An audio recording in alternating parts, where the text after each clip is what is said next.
রাজধানী মহাখালীর TB gate এলাকায় লেকের পানিতে পড়ে রিয়া নামের ৬ বছরের শিশু নিখোঁজ হয়।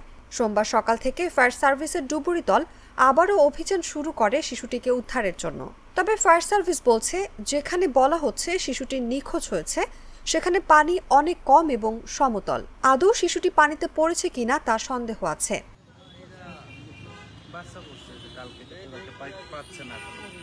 ফায়ার সার্ভিস নিয়ন্ত্রণ কক্ষে ডিউটি অফিসার রাফি আল ফারুক জাগো নিউজকে বলেন, গতকাল রোববার রাত ৭:৫০ শিশুটির নিখোঁজের খবর আসে। পরে রাত ১২টা পর্যন্ত অভিযান চলে। অন্ধকার হয়ে যাওয়ায় রাত ১২টায় অভিযান স্থগিত করা হয়।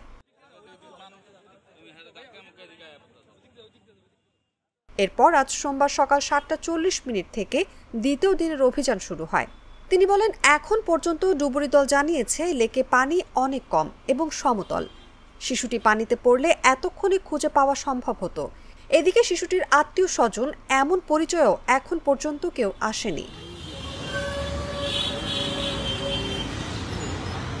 ফায়ার সার্ভিসের এই কর্মকর্তা আরও বলেন, সব মিলিয়ে মনে হচ্ছে শিশুটি আদৌ পানিতে পড়েছে কিনা তা নিয়ে সন্দেহ তৈরি হয়েছে।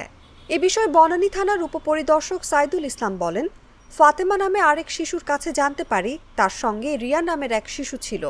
তারা দুজনেই ভিক্ষাবৃত্তি করে। রিয়া ব্রিজের ওপর থেকে লেকের পানিতে পড়ে যায়। রিয়ার বয়স আনুমানিক ৬ বছর।